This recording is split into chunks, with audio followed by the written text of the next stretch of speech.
बहुत समय पहले की बात है। घना जंगल था, नाम था सतवन वन। उस जंगल में हर तरह के जानवर रहते थे।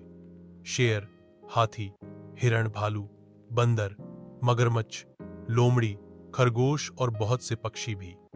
जंगल का राजा शेर था, लेकिन वह न्यायप्रिय नहीं था। वह ताकतवर की सुनता और कमजोर की अनदेखी करता। ऐसे में जंगल में अन्याय बढ़ गया। यही कहानी है एक चालाक बंदर, एक लालची मगरमच्छ और जंगल के न्याय की, जो सबको जीवन का गहरा पाठ पढ़ा गई। जंगल की सीमा पर एक बड़ा सा आम का पेड़ था, जो हर साल मीठे रसीले आम देता था। उसी पेड़ पर रहता था चीकू नामक एक चालाक और बुद्धिमान बंदर। वह अकेला रहता था, मगर बहुत खुश था। हर मौसम में फल खाता, पक्षियों से बात करता और नीचे बहती नदी का संगीत सुनते हुए सो जाता। एक दिन नदी से एक मगरमच्छ निकला। उसका नाम था कड़क। वह भूखा था और बहुत दिनों से शिकार नहीं मिला था। चीकू ने उसे देखा और पूछा, अरे भाई, इतने उदास क्यों हो?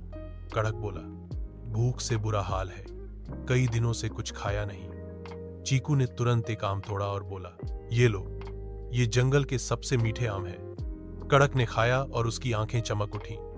उस दिन से चीकू और कड़क दोस्त बन गए। कड़क रोज आता और आम खाता। चीकू को भी कोई आपत्ति नहीं थी।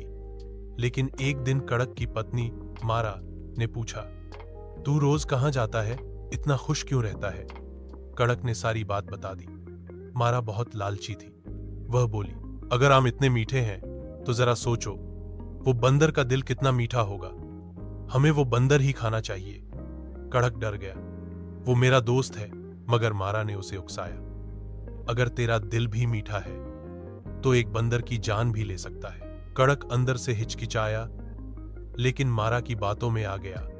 अगले दिन कड़क बोला, दोस्त, चलो मेरे घर चलो, मेरी पत्नी भी तुमसे मिलना चाहती है। चीकू खुश हुआ। पेड़ से कूदकर कड़क की पीठ पर बैठ गया और दोनों नदी पार करने लगे। बीच नदी में कड़क बोला, दोस्त, आज तुम्हारा आखिरी दिन है, मैं तुम्हें खाने ले जा रहा हूं। पत्नी के कहने पर चीकू चौंक गया, लेकिन तुरंत उसने चतुराई से काम लिया। अरे, तुमने पहले बताया होता, मैं दिल तो पेड़ पर ही छोड़ आया। बंदर का दिल तो अलग से होता है, मुझे दोबारा पेड़ पर ले चलो। कड़क भोला था। वह फिर से उसे पेड़ तक ले आया। जैसे ही पेड़ के पास पहुंचे, चीकू झट से कूदकर ऊपर चढ़ गया और चिल्लाया, मूर्ख, बंदर का दिल कभी बाहर होता है क्या? कड़क शर्मिंदा होकर वापस चला गया। अब चीकू ने तय किया कि वह कड़क की शिकायत जंगल के राजा शेर से करेगा। शेर ने दोनों पक्षों की बात सुनी और बोला, बंदर ने धोखा दिया, मगरमच्छ को आम दिए, फिर उसका मजाक उड़ाया। चीकू हक्का बक्का रह गया। वह सोच भी नहीं सकता था कि राजा इतना अन्यायी होगा। अब वह गया बुद्धिमान उल्लू के पास, जिसका नाम था राहुल। राहुल ने उसे सलाह दी, जंगल में न्याय तब तक नहीं होगा जब तक जनता जागरूक न हो। तुम्हें जंगल भर में जाकर सभी को अपनी कहानी बतानी होगी। अब चीकू अकेला नहीं रहा। उसने हिरणों, खरगोशों, चिड़ियों और भालुओं को एकत्र किया।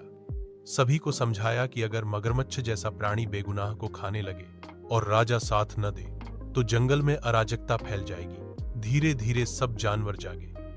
शेर को भी अब डर लगने लगा। वह जानता था, अगर जानवरों की एकता बढ़ी तो उसकी सत्ता छिन सकती है।